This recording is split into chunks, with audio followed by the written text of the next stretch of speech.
And I'm back. I'm going to talk to you about one of my favourite things in cinematography, something that's really, really important. And I think in my experience, especially dealing with younger and less experienced cinematographers, it's something that's often overlooked.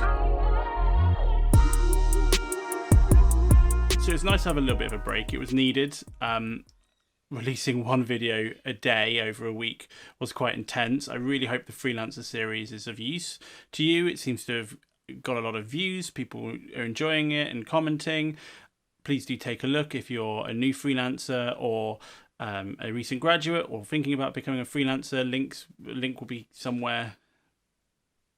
It'll pop up. But today I want to talk to you about catchlight. It's the little thing in my eye. The little white light, the little reflection of light in my eye, a catchlight. I'm not talking about this where you can see the LED panel in my glasses, which is really annoying, but I'm talking about the little specks of reflections in your eyes. It's non-eye light, that's something different, that's highlighting and lifting the whole of your eye region or your performer's eye region. I'm talking about those little specks. Reason being is over the last week I've been in the colour grade for a feature film that's just finishing that I shot last summer. It was shot on a really tight budget, really tight schedule, lots of long days, lots of fast turnarounds between scenes and shots. Everything you can imagine being thrown at you on a really low budget indie feature, shot I think in 15 days, 15 days. But that doesn't matter. When you're in the colour grade, you're sitting there. Well, for me, I'm hypercritical of every single part of my image. That's my chance to kind of really reflect, ignoring. And you need to keep in your mind the process you went through on the day and remember about the limitations. But it doesn't matter, because when someone sits and watches a film in the cinema or on their phone or on the television, they're not thinking about the limitations of the crew at the time of shooting. They're just hopefully enjoying the story and watching the film and being absorbed. And it frustrated me when I saw shots, especially close-ups, when the actor didn't have a catchlight. Because for me, I think this is the case for many people, it's a little tiny thing that really brings an image to life. And more importantly, it really brings the person you're filming to life. It's strange because it's not something that's always naturally there when you're looking at someone, having a conversation with them. But when you are looking at someone on screen, even in a scene that's meant to be near or pitch black, adding a little catchlight in someone's eyes just brings them to life. And that really is, I think, what I'm saying about it. It is adding life to your image. I don't know whether there's some psychology in that. I should look into this more. I don't know if it's down to the fact that you're watching an image of someone who is alive, but not necessarily, it's not an alive image. You're watching a projection or either reflected at you on a screen or projected at you via the television or whatever image device you're looking at. I wonder if there's some psychology that catchlight just triggers something in our brains, in our evolution, that says that person's alive. It's interesting. But for me, it's really worth taking that extra time, and I'm going to really make sure on my next film I get that extra time just to make sure there's always a catchlight when appropriate, and not allow it to be on the list of things that, right, we've got to shoot, okay, cross it off, let's think of the other things we've got to go to. I guess the reason why I want to highlight this is because as a young cinematographer in many ways myself, I've now, after a couple of really good feature films, there's How You Look at Me, which is on Amazon Prime in the UK and US right now, also available worldwide on Vimeo on demand. Little plug, do go and watch it. I'm really excited to hear what people think of the film. I had a fantastic time filming it. We're going to look at some stills in a second from it.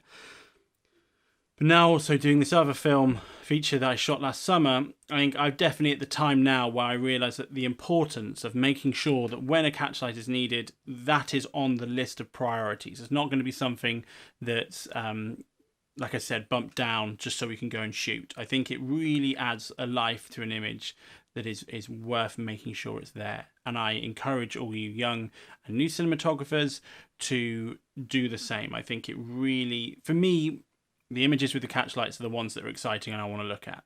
The ones without it, there are often other things, and it's not the be-all and end-all, but I don't want it to become... Some people really are obsessed over a Rembrandt triangle.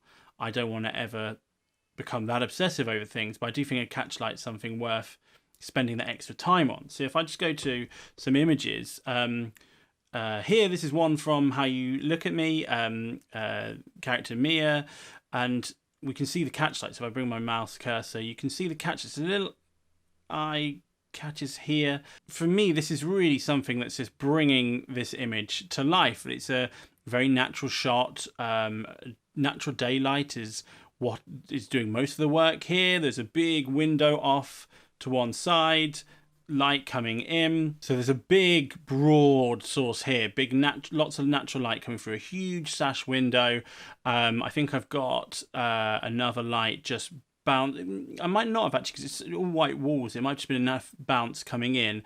I might have just had a light just bouncing off the wall somewhere high up. Let me up this side, bouncing down down onto Mia. So this catch light's coming from the window, and actually all three of these shots I'm showing you are all natural light. I am a big fan of using it here at this bus stop with Ella. Again, we've got this this is a sun setting. This is like a killer moment, dash to get this time of day. You've got to plan and prepare for this, but to get this blues and this beautiful orange, it really is the time of day, just on that golden hour, magic hour cusp, as well as a really good colorist to really achieve this. And just making, if we'd angled this the opposite way without some form of bounce, we wouldn't have got the catch light, but luckily they're looking towards in the same direction as the sun, so you've got this nice catch light coming from the sky. I think it really adds to this image and lifts it. And the last image here with the character Charlie, so this shot is shot entirely natural light, no additional lights whatsoever. I've positioned myself, camera on the shoulder, so I've got sunlight coming down on our character with the darker side of the face nearest me, so you get this beautiful shaping. And just because it was an overcast day, we're slightly overcast, we still had some direction to it. You can still see some shaping and harshness here. It's a perfect natural light for the this kind of shooting, but you still get the shaping that looks like we've got a bit of a backlight going on here, but you still get the catch lights. I still positioned my camera to make sure we had catch lights with this particular shot, and I'm convinced we shot this scene from so many different angles.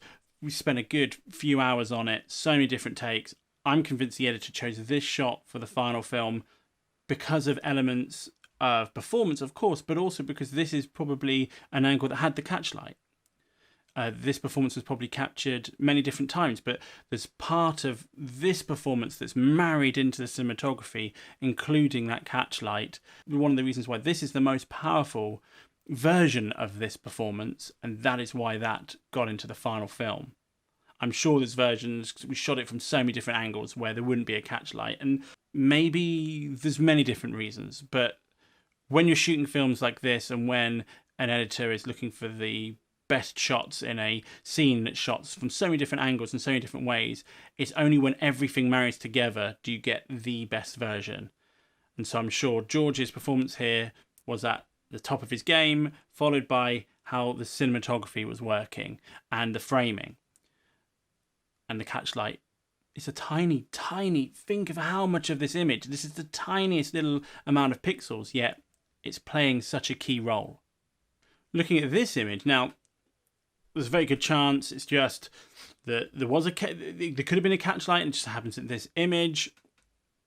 The actor moved their heads just to a point where the light was missing, but I know for a fact this was quite a quick turnaround day.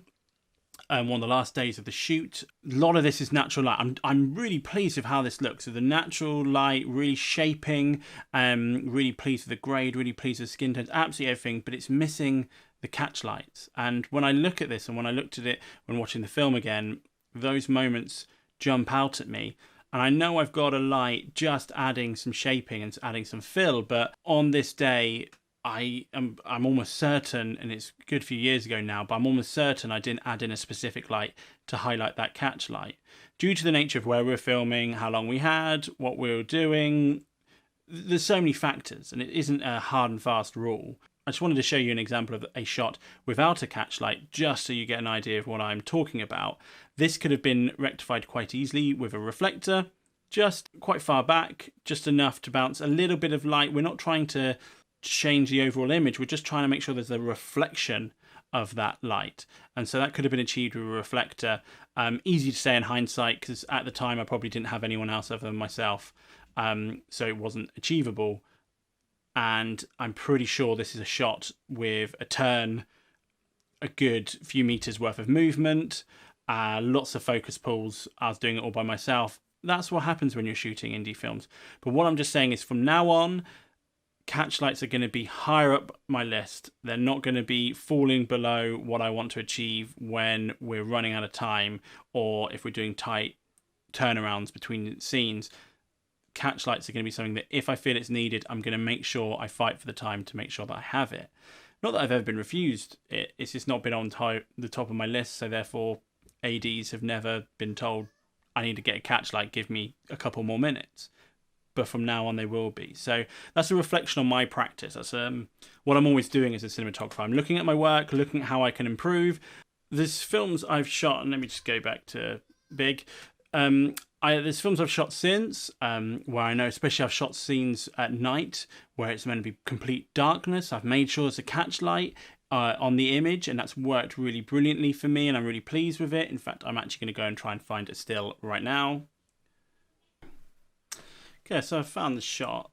If I play it now, hopefully you can see it's a really dark shot, and this is an upload to Vimeo, but it's just this shot set completely at night. Well, let me put myself on there. A shot set completely at night.